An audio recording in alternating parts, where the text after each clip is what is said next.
Hey, it's Jeremy with Three-Headed Eagle. We're here at the Young Americans for Liberty Arizona Convention, their first ever. All of their chapters from the whole state are meeting here today, so we want to see what's going on. It's the battlefield of ideas.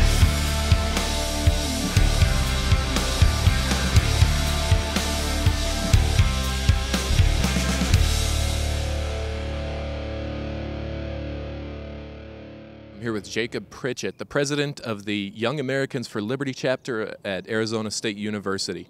Jacob, can you start by telling us a little bit about Young Americans for Liberty, what it is you guys do? Sure. Well, Young Americans for Liberty is a conservative and libertarian youth organization. It was started by people who supported Ron Paul, who a lot of people might know about. And basically, our goals are to train and mobilize student activists on winning on principle and teaching people on college campuses about the ideas of freedom. How long have you been the president of the ASU chapter? I've been the president of the ASU chapter since about the end of 2012. Well, and you were a freshman then? Yeah, I was a freshman. And what got you inspired to be in the Liberty movement at such a young age? So I grew up listening to conservative talk shows and things like that, and then I found Ron Paul on YouTube. I had heard something about Ron Paul before, but I was like, I like this guy, maybe not on foreign policy, just like everybody else says, who comes from a conservative background. But I went ahead and checked him out on YouTube, and I listened to his arguments where he said, if you're fiscally conservative, you can't be pro-war. And these people like talking about freedom, but they don't want other people's freedom, they just want their freedom.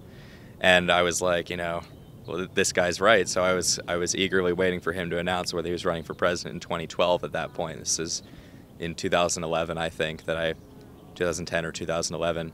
And so I volunteered for his campaign in Iowa, and I helped before the Iowa caucuses. It was actually pretty close. We didn't do everything that we set out to do. It was a big experience for me, and I met some people talking about this organization called Young Americans for Liberty that was sort of like a Ron Paul kind of organization. And I was a senior in high school at the time, and I was about to graduate, and I was like, okay, well, when I go to college, I'm going to find out a YAL chat, and if there isn't one, I'm going to start one. And that's how I got involved in this. So did you actually start the ASU chapter?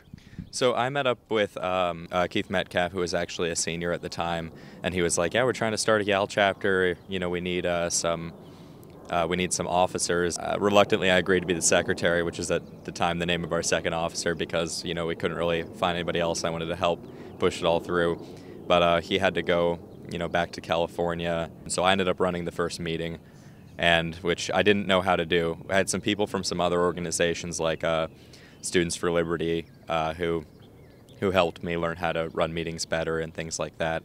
And we hosted a campus debate with some nationally known figures, and it was a pretty successful event. And after that, I was like, well, we can keep doing more of this. And we've co-hosted events with the Republicans and another libertarian group, and we've done things on gun rights and drugs and knowing your rights, and it's just it's been pretty much all uphill from there.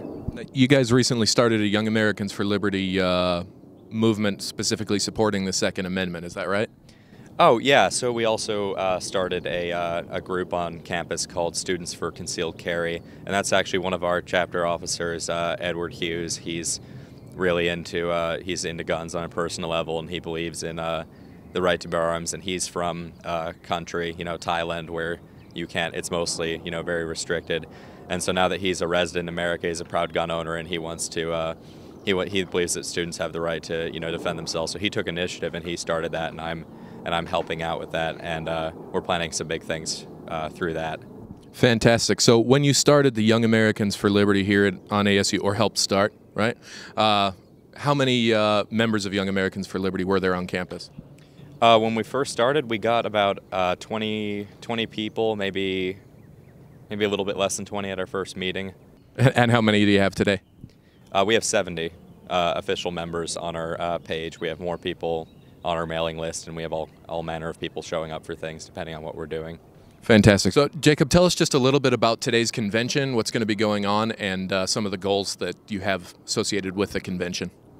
So we're hosting actually the first ever YAL Arizona State Convention, and it involves chapters from other colleges in the state, and we're having a two-part thing. We're doing a campaign training. We're actually teaching people practical skills to win on principle, and secondly, we're having speakers, national level speakers about from the Liberty Movement, and also some state level ones. So we're going to have Barry Goldwater Jr., who is a congressman from California, son of Barry Goldwater, Jack Hunter, editor of Rare.us, David Schweikert, who is a congressman that kind of supports the cause, and he's going to be speaking to, and we have a panel of local legislators and activists. Awesome. Well, Jacob, thanks for your work with the Young Americans for Liberty, and thanks for doing this interview with us today. Idea, inspiration, information, three-headed eagle.